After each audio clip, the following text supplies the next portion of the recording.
Paris Reunion, March 20th, 2025, Paris, France.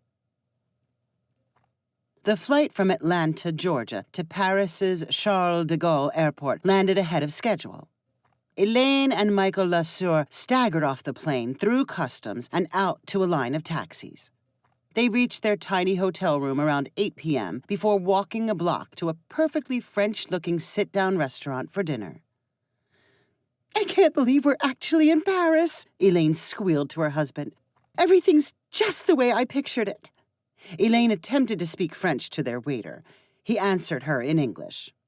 When their food arrived, Elaine wondered aloud about the ingredients and why the chicken in France tasted so much better than in America. Michael yawned and propped up his head in his hands. "I wish you would have let me nap on the plane." "I don't want you staying up late. When we get back to the hotel, we need to get right to sleep so we can adapt to Paris time. Starting tomorrow morning, we won't have any time to waste." Elaine's fascination with France began in her high school French classes. She always intended to visit, but never found an opportunity. Work and family obligations always got in the way. When her youngest child finally moved out of the house, her husband agreed they should put France on their calendar. Elaine sharpened her rusty French using Duolingo and read dozens of travel guides. Michael left the trip planning to his wife, who was determined to see as much of the country as possible in a week. Since it would be her first time in Europe, Elaine investigated joining an organized tour that arranged transportation and hotels and set a travel schedule. After all her background reading, she decided she could handle logistics herself and pack in more sites. As Elaine and Michael waited for dessert in the Paris restaurant, she reviewed her itinerary for the next day. She had been over the plan so many times, it felt like listening to a familiar song. "Tomorrow's probably our most important day," she said to Michael. "It's really our main time in Paris. Then we're off to Versailles and catching trains across the country. Tomorrow we need to absorb all of Paris we can." "And when do we see Janice?" Elaine frowned in the tiniest way. "We haven't figured that out yet. I'm still not sure where they'll be." After Elaine booked their flight to France months in advance, she kept the trip a secret so she could reveal it to friends and family on her birthday. Unknown to her, and in what turned out to be the biggest coincidence of her life, her newly married daughter, Janice, was invited on a trip with her husband and in-laws. A trip to France, at the very same time Elaine and Michael planned to be there. While they would be in France at the same time as Elaine and Michael, Janice and her in-laws would be attached to a tour group and guide. They would be led from place to place, and while they had a general idea where they would be on a given day, the specifics were left up to the tour company. When Elaine and her daughter realized they would be in Paris on the same day, of course they wanted to meet up. A mother and daughter reunion in Paris sounded like a fairy tale. While Elaine hoped for a specific time and place that she could work into her schedule, Janice was content with figuring things out on the fly and texting her mother with details after speaking to her tour guide. Elaine and Michael finished dinner and walked arm in arm down the narrow street to their hotel. Despite the time difference, Elaine had no trouble waking up early the next morning. She pushed Michael out of bed and then downstairs for a quick breakfast wearing shoes built for lots of walking. "Okay, the top 5 things we need to see today are Notre Dame, the Louvre, the Eiffel Tower, the Arc de Triomphe, and the Sacré-Cœur Church. I've got morning tickets for the Notre Dame tour, so we'll start there." "And when do we meet Janice?" "I'm still not sure. We'll have to be flexible." Elaine looked skeptically at her packed schedule, unsure where she would find any flexibility. They walked to the nearest Paris metro station, and Elaine knew exactly how to buy tickets and which train they needed. Once they were underground, the subway system felt like any other in a large city. After 14 stops, they walked out of the chilly concrete tunnels and into the warm morning sunlight. They followed a cobblestone street between gray buildings, which all had a distinct Paris appearance. 6 stories tall, wrought iron balconies on the 2nd and 5th floors, and dark slate roofs. Feels like we're walking through history, doesn't it? Elaine said to Michael. I don't know. Kind of feels like we're in Harry Potter world in Florida. The tall towers of Notre Dame Cathedral dominated the skyline. The couple reached a street filled with people waiting without reservations to see the cathedral's newly refurbished interior. And as they were about to walk to the much shorter line for people with reservations, Elaine's phone buzzed with a text from Janice. Now I know our schedule. We're on a bus headed to the Eiffel Tower. Can you meet us there and we'll ride up together? Elaine looked regretfully at the doors of Notre Dame. I guess we'll have to miss it. But it'll be worth it to see our daughter on the Eiffel Tower, right? Michael shrugged his shoulders and said, Sure. After texting Janice to let her know they were on their way, they zigzagged through the crowd and back to the subway station. The second encounter with the subway did not go as smoothly as the first. Most of the ticket dispensers were glitching, and Elaine waited impatiently at the one machine that worked. They eventually boarded their train and counted stops until they reached the one closest to the Eiffel Tower. They were climbing the steps toward the surface when another message arrived from Janice.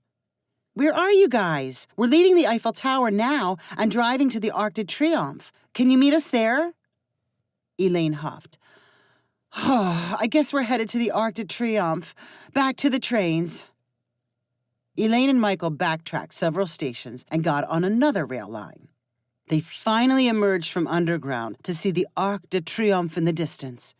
They walked toward it, but before they could reach the base of the giant monument, Janice called. Sorry, we just left. We're headed toward the Sacré-Cœur church. Janice hid her frustration and asked, Are you going to be there a while so we have time to catch up? Let me ask my tour guide. After a muffled conversation, Janice returned to the phone to say, She said yes. Okay, we'll meet you there. I hope. Janice ended the call and let her head fall to her chest. Don't tell me. Back to the subway, Michael said. Yes. Take a good look at the Arc before we go. Back on the subway, the pair successfully navigated a confusing line transfer to reach the Montmartre neighborhood. Then they climbed the hill on which the Sacré-Cœur church sat, overlooking Paris. At the bottom of a long staircase, they looked around for Janice. I don't see her, but my feet hurt and I'm starving, Michael said. Then he added with a smirk, But I'm having a lot of fun. Me too, Elaine replied with a matching smirk. Let's find something to eat. They bought baguette sandwiches from one of the countless cafes in the neighborhood and sat on the lawn below the church. Hundreds of other people were doing the same thing while enjoying the spring afternoon sunshine. I feel like we can't miss seeing them when they arrive, Elaine said, surveying the pathways surrounding the grass. I think you're right. Keep your eyes open. I'm sorry, but I have to shut mine for a minute and grab a little nap. This jet lag is hitting me hard. Michael laid back and fell asleep within 60 seconds. As she sat there staring at the parade of passing faces, jet lag hit Elaine too. She fought hard, but eventually let her head fall back to the grass. The sunbeams on her face felt warm and soothing. The next thing she knew, it was much later. She sat up and looked at her phone, which had been hidden in her fanny pack. She had missed lots of texts and calls from Janice, letting her know the tour bus had run into traffic caused by an accident. Their guide decided to skip the Sacré-Cœur church and drive into downtown Paris to see the Louvre. Michael, wake up! How long was I sleeping? Michael asked groggily. Too long. Where's Janice? What happened? Another change. Now they're at the Louvre. You sat here the whole time? I may have fallen asleep, too. So now what? We go into the church instead of following this wild goose chase? Elaine sighed in disappointment. If we don't see Janice, I know I'll regret it. Back to the subway, then? By the time they found the right trains and stations and exited near the Louvre, the sun was low in the sky. They gawked at the enormous buildings that made up the museum and wondered if they should go inside. How would we ever find her? Michael asked. We should stay in one spot and tell her to find us. Elaine texted her daughter to say they were outside the Louvre's giant glass pyramid and she should look for them. Janice replied with, "Okay," but never showed up. After an hour, she sent another message. "Sorry, I couldn't get away. We're now walking to our last activity for the day, a cooking class. We'll be there a long time. Here's the address." Elaine looked for the spot using her phone. "It's not far away. We've come this far. We might as well find her." After another half-mile of walking through the dusk-lit Paris streets, Elaine and Michael reached a business specializing in providing French cooking classes to tourists. Janice and 50 other people belonging to her tour were inside. When she saw her parents, Janice ran from her cooking station to embrace them. "Look at you with your hat and apron. You look so cute," Elaine cried. "You were hard to find," Michael said dryly. "Sorry for all the trouble and confusion. When you're with a big group, you have to go with the flow. Are you hungry? I'm making some savory crepes. You can eat as many as you want." Elaine and Michael walked to a crepe machine where they greeted their son-in-law and his parents. Then Janice introduced them to other members of the tour group, including their French tour guide, Anne-Marie. "Janice kept hoping to meet you. I'm sorry we didn't get to the same spot until now," Anne-Marie said in a welcoming voice. "What have you done in Paris so far?" "A lot of walking and riding the subway," Elaine said. "We didn't get a chance to go inside anything." Michael added, "We took a long lunch and slept in the grass below the White Church." "Sounds like you had a day in Paris like native Parisians." Elaine smiled and said, "Not exactly what we had planned. It's very special that you can meet your daughter here. How long has it been since you have seen her?" "I guess it's been 4 days. We only live 25 miles apart." Anne-Marie acted surprised.